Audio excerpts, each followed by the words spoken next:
Welcome learners of the MOOC on School Management and Leadership. Today we are going to have some discussion of your course on Module 12, that is Unit 25. This Unit 25 is all about leading innovative practices in schools. So we have already discussed about innovation in Unit 24. In this unit, we shall be discussing some case examples as well as some theoretical concepts of innovation. Basically, we have spelled out some learning objectives of this unit. We shall try to understand about the innovative challenges in schools. Then we shall discuss about a theory, the theory of adoption-diffusion in innovation. How an innovation is adopted, how an innovation is spread. Then we shall take up the important aspect of this unit to know about the innovative practices in schools, basically in forms of case studies. Then, towards the end of the unit, we shall try to understand the implications of learning from case studies in schools.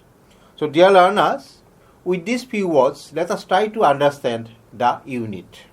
We have already discussed about innovation in Unit 24. We have discussed that innovation is not easy.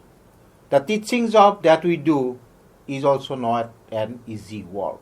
As teachers, we have to be innovators. So this is not an easy task. That is, first of all, we need to remind ourselves. We need to go for innovation because it challenges the existing practices. It helps us to introduce new things. It helps us to introduce new ways of doing things. And while doing so, innovation basically disrupts the established relationships and behaviors. So to do new things, to try out new things, ways of doing new things, it requires courage. It requires imagination. So imagination is an important, essential component of innovation. In our school environment, we can learn some useful lessons from the case studies, not only from private schools, but also from government schools as well. Though there are some concerns about the functioning of government schools, but at the same time we find a number of good practices prevailing in these institutions. We shall take up some case studies.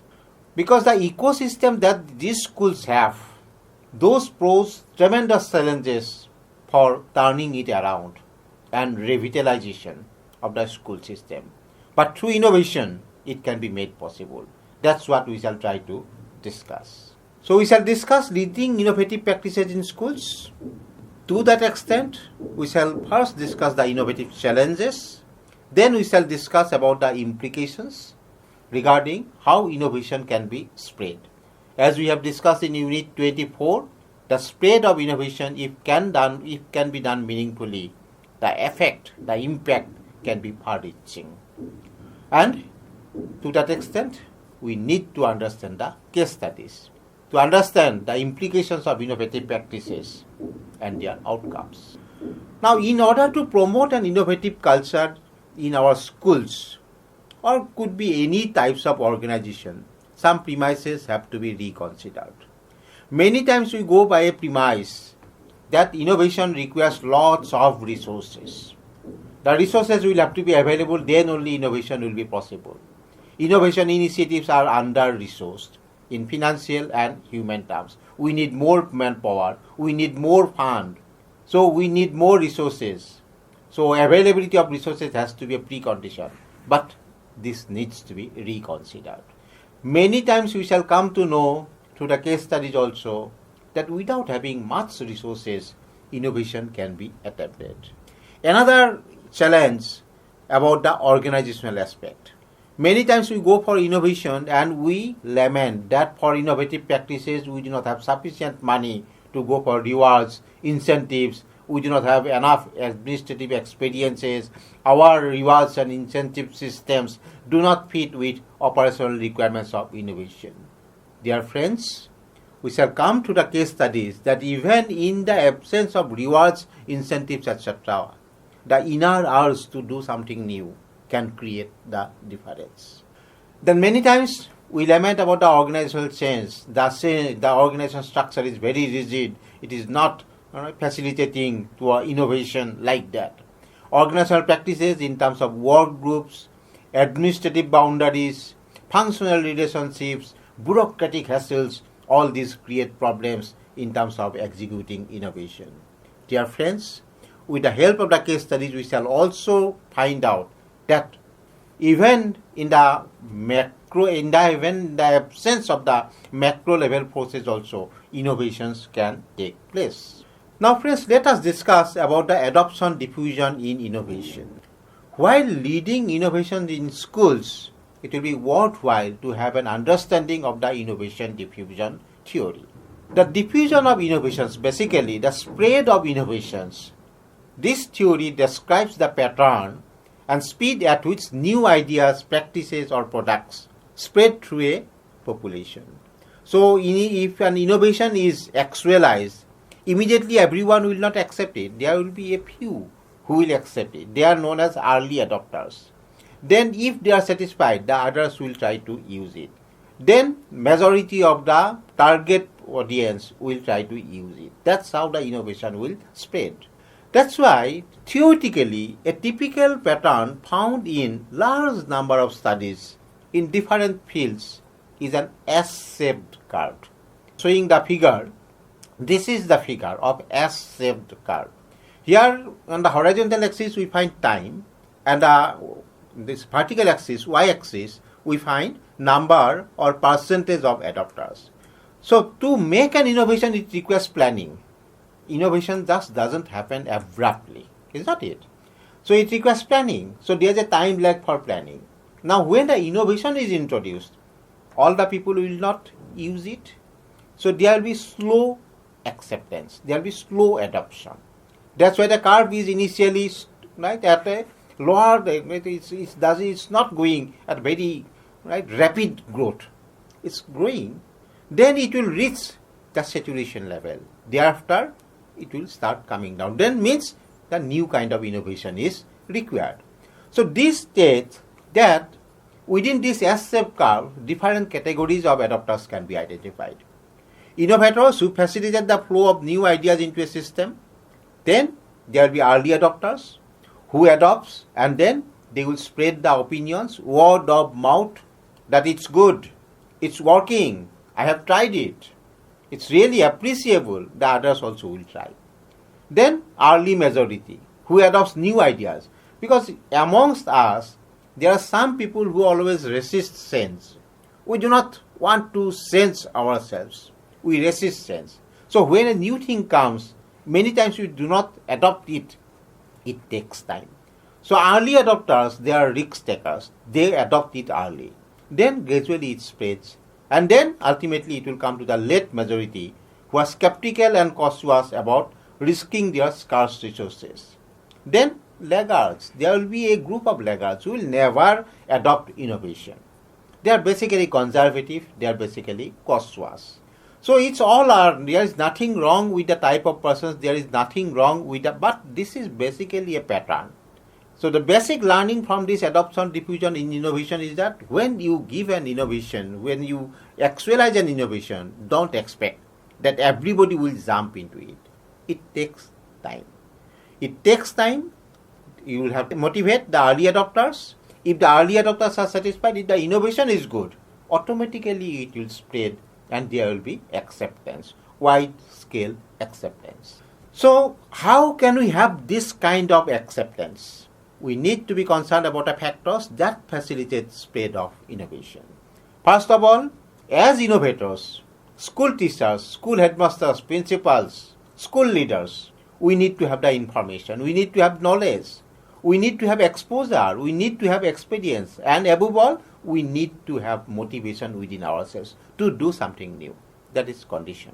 Then, in order to affect the spread of innovation, there should be some provisions of incentives, service and support received from, right? They will have to receive those kind of services, support, cooperation. If I am an innovator from my side, I need to help them. Right? Don't worry. Go ahead. Nothing will happen. Try it out. That kind of thing. I, as a leader, as an institution builder, I need to have. Leadership and problem-solving mindset. I need to have that kind of mindset. I need to have the leadership skills. In Unit 2 or 3 of this course, right, there was a discussion about leadership. So as this school manager, we need to have that kind of leadership skills. Plus, whatsoever innovation we are going to introduce, that should have some kind of prestige value. Otherwise, people will not feel motivated. And then, people will try to resist change, as I have told you earlier. So, as an innovator, I need to see why people may resist and how can I overcome that kind of resistance so that innovation becomes acceptable. So, dear learners, basically, if we can take care of these factors, then we can afford to have innovation. Innovation in schools, application of innovative practices may be found in the schools at 3 levels. Because as innovator, as the school leader, you are basically responsible for the academic activities of the institution as well as the administrative activities of the institution. And while doing so, innovation can take place. One could be in your curriculum, say language teaching, character education. You can try out something new. Curriculum, there could be some innovation. The other one could be in terms of your evaluation, homework, assignment, examinations, evaluation of extracurricular activities. There could be some innovation, design as well as execution, and then management. As an administrator, management of monetary and non-monetary resources, like say the goodwill of your institution, image of your school, processes in terms of time-bound execution, and making the stakeholders involved. It cannot be one person effort. You need to involve all of them. So that's how we can make innovations happening in our schools. Now, dear friends, with this, let us discuss some case studies. While discussing these case studies, please mind that we will be discussing these case studies as indicative case studies only. We shall be mentioning the name of the person who was the leading person at the time of this innovation, but this is basically to have an indication of the efforts. So with this background, let us try to have the discussion on case study 1, that is on Doora Higher Secondary School. In your unit, you will find that these case studies have been taken from an edited volume of the successful efforts of government schools in Kamrup district of Assam. So from there, I have taken a number of case studies. In your learning material, you will find the details of these case studies. But here in this presentation, I will be giving you the glimpse of these case studies in terms of the major efforts. If something is present in Doora Higher Secondary School and if that portion is not mentioned in some other schools, you don't take it that that practice is not there in the other school. Practices may be common, practices may be different. With the common practices also, how can you make the difference? And that is a major challenge. Now let us discuss the case study 1 of Doora Higher Secondary School. This year was 2017 when Sri Paresh Vaishya, a regular principal, joined the school. There was irregularity of appointments in school leadership. So when Mr. Vaishya joined the school, at that time the period was quite troublesome. There was lack of discipline, public apathy towards government schools, decline in enrollment, irregularities in providing midday meals, inconsistency in conducting academic activities, most important, irregular attendance of teachers and students, plus the indifference of the members of the school management committee. All these kinds of problems plagued the institution. So when Mr. Vaishya joined, as a first step, he conducted a stakeholders meeting with the leading persons of the area. This was just a meeting for the sake of a meeting. He got himself fully involved and he sought specific suggestions and action agenda that how can we involve public to increase enrollment? How can we develop our infrastructure? How can we have cooperation of our alumni, the old school? How can we have cooperation of the retired persons in the locality? They are resourceful. How can we involve teachers and students in academic pursuits? How can we engage our students in co-curricular activities? How can we bridge the gap between parents and teachers? And how can we take up some works which will not require any immediate funding? Dear learners, take a note of this point, that without funding also we can go for innovation. And that was in mind of that principle.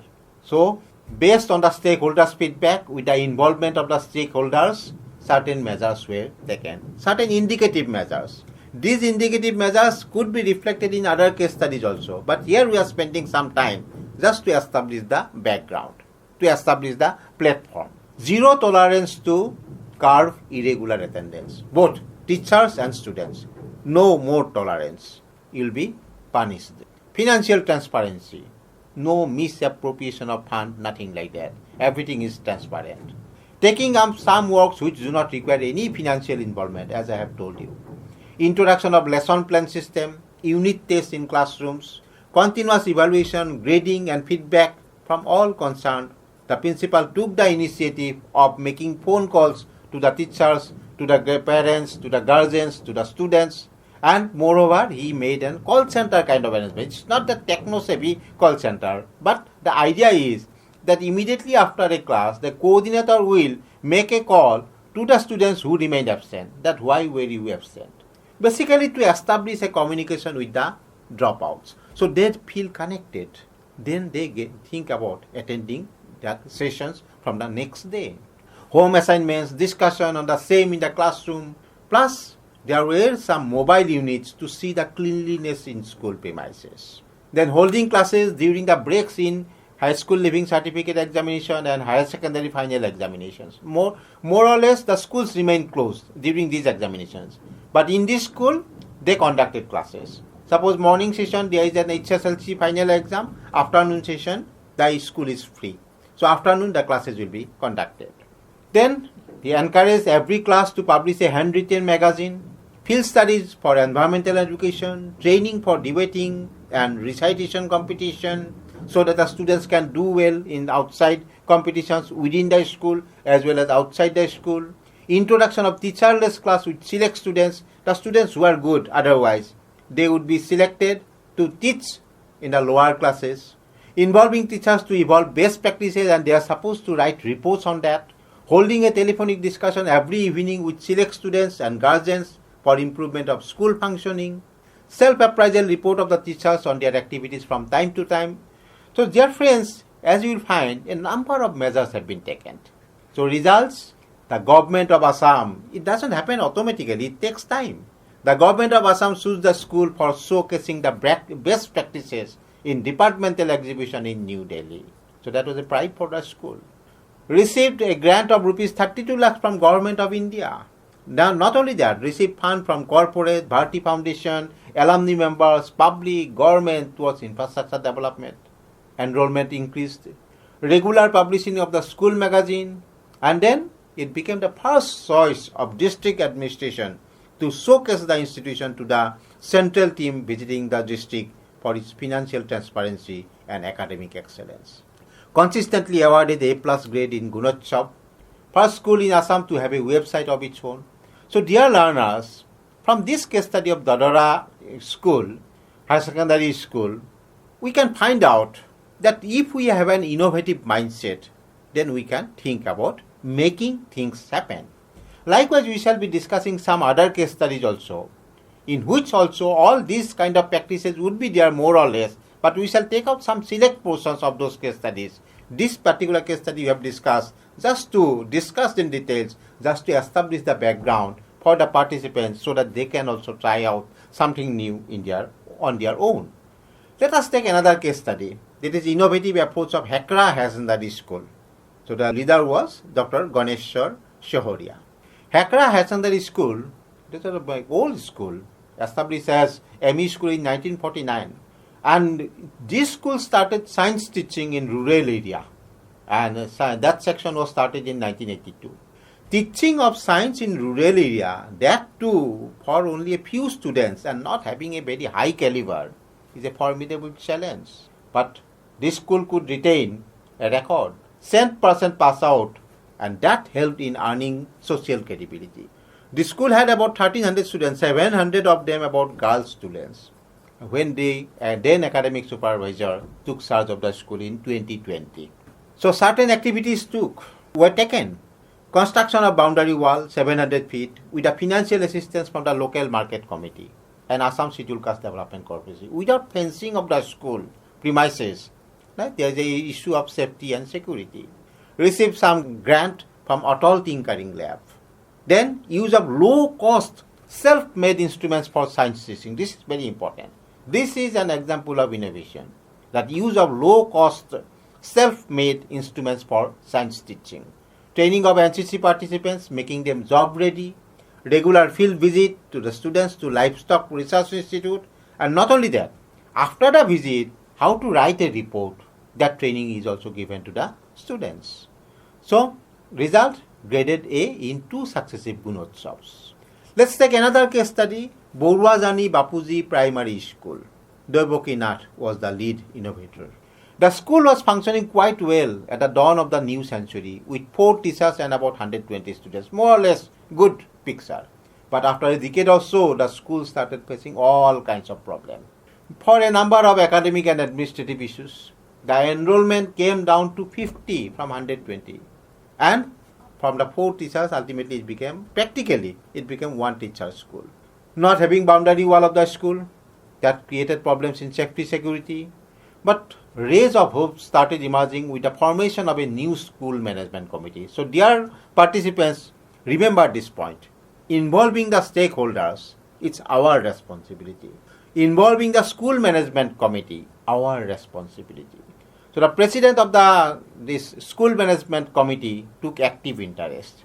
So when they will take active interest, when they will find there some meaning in taking active interest. So as a leader, as a principal, as a manager of the school, we need to show that kind of involvement. So with public sourcing of bamboo and leather, the school boundary was temporarily fenced. Stakeholders and students were made involved in planting and nurturing flower saplings in the school campus. The efforts yielded results and received recognition from Government of Assam. If we do certain things, recognition will automatically come. Let's take another example. Soigaon Primary School, Horimoti Kolita. The dirty surrounding of the school, mainly caused by solid waste disposal by a nearby hotel, that made a lot of problems. It created health hazards for the students. Now, at the initiative of a teacher, a public meeting was convened, which was attended by the circle officer, then the medical officers of the local primary health center, and certain recommendations were made. But again, it was stuck, mostly due to the indifference and apathy in execution. But efforts were not given up. Now with public sourcing, when the stakeholders can be made involved, a hygienic dining hall was constructed. The hotel was dissuaded from dumping solid waste. Desks and benches were procured from public. Sanitizers, hand washers, bath soaps were distributed to promote hand washing and cleanliness. Dear learners, you will find a number of examples in which the birthdays of the students are celebrated in schools and parents are requested to donate bath soaps so that the hand washing habits can be promoted. So that is also a kind of innovation, a small innovation. So regular conduct of school management committee meetings and ensuring regular attendance in the meetings were other important aspects of the functioning of the school. Now when they will regularly attend, provided you draft the agenda note well, provided you keep the proceedings of the meeting well, then they will find some meaning. Isn't it? So as a leader, as a manager, this is our responsibility to conduct the school management committee meetings well. Then let's take another example of Ramdia Model Primary School. Madam is Saraswati Datta, was the lead innovator. This school also has taken a number of innovative initiatives. That's why it's a real model primary school. It's a well-recognized school. And this school created such a cultural ambience within the school that in many state-level functions, the students of this school were invited to make performance, to give performance. We will not be discussing about all those aspects, but as an innovation, we shall take up one particular aspect of this school among many. One noteworthy feature of this school is its conduct of the morning prayer. Morning prayer is not a routine prayer. Morning prayer with a standardized agenda. First of all, lighting the ceremonial lamp before Goddess Saraswati, depending upon the religious sentiment of the local community and the students. Morning exercises, meditation and prayer. Then the news headlines of the day will be told to the students. There will be short time spent on quiz and riddles. Then a moral enhancement story would be told. Then the Jatiya Sangit there will be rendition of the Jatiya Sangit. Then there will be a pledge. So pledge to remind the students about their rights and responsibilities, about their duties. Then ultimately the head counting of students. So dear friends, you can see morning prayers are conducted with an involvement. So that shows, morning shows the day. That shows the kind of involvement. So these are some of the things which we can try out in our schools if we are not doing. Then another case study we can take up about Boripara Primary School. Amiya Kumar Roy was the lead innovator. He narrated the story in that edited volume. The year was 1989. The school building was in a highly dilapidated condition. The MLA was approached. School building got sanctioned. Construction also started. But however, the contractor left it half constructed. You just see the plight. After so much of effort, the building started to be constructed and the contractor left. Now the local public was made involved. Arrangements were made with support from the local BDO and a new building was constructed. So alongside, a number of initiatives were made and which ultimately resulted in increase in enrollment. So several initiatives were made which ultimately brought laurels to the school and the teacher content in terms of receipt of certificates of excellence. Notable interventions of the school were among others the activation of the mothers group and the garden of medicinal plants. So we can take up some of these things which we can try out in our schools, respective institutions. Let's take another case study, that is Baranghati High Primary School. The school was established in 1912 and it served the local public with full glory. It has a good history. However, along with the passage of time, the state of affairs took a different turn. In 2013, after 101 years, the school had 9 teachers for only 12 students. 9 teachers, only 12 students. Everything was in an area of poor conditions. Now, when the school management committee was made fully involved, turnaround became possible. Admission campaigns were made. MP level local area development fund was obtained for development of infrastructure. Local NGO was made involved in the development of school facilities. A vegetable garden was nurtured. These were some tangible effects of the different initiatives. And people noticed it. And because of all these efforts, the school could ultimately help itself in having gradual increase of enrollment and recognition in terms of grade A plus in Gunotsav. So these case studies indicate that if we take up a number of initiatives, something can be done in our school system. So what are the learning implications from these case studies? The indicative case studies and the indicative initiatives, I have not mentioned all the initiatives, just taken up few initiatives of these select schools. There are a lot many other schools also.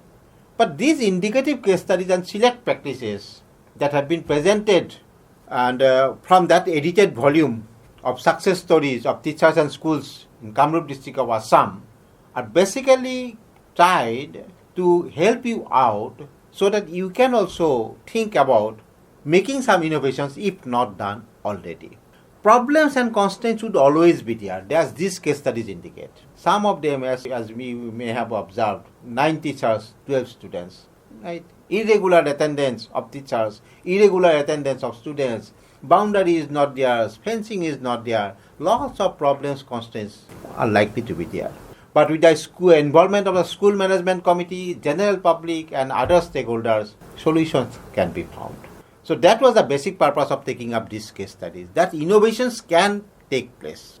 It can happen. And as we discussed in Unit 24, the government schools in general have lost public acceptability for the public apathy. So there is a decline in enrollment, and in this case studies we have found that enrollment have increased. And that decline has been curbed. For these kinds of innovations to happen, it does not require professional training and use of high-end technology. It requires a mindset to make differences, to adopt new ways of doing things, and to think out of the box. So dear friends, let us sum up the unit.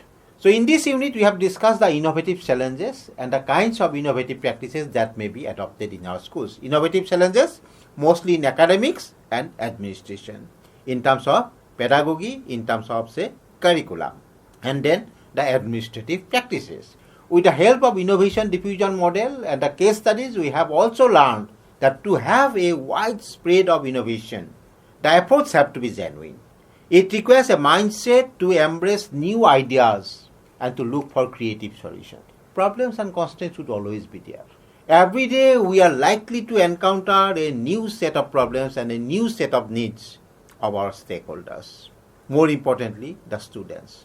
So education is a sector where high cost and unequal access pose formidable challenges. It is full with challenges. So that's why it needs lots of innovation. So we have learned from the case studies that with positive mindset, involvement of stakeholders, public sourcing, and low-cost innovative measures, we can have solutions to the problems. So with this, we'd like to conclude this unit. Wish you all the best. Thank you.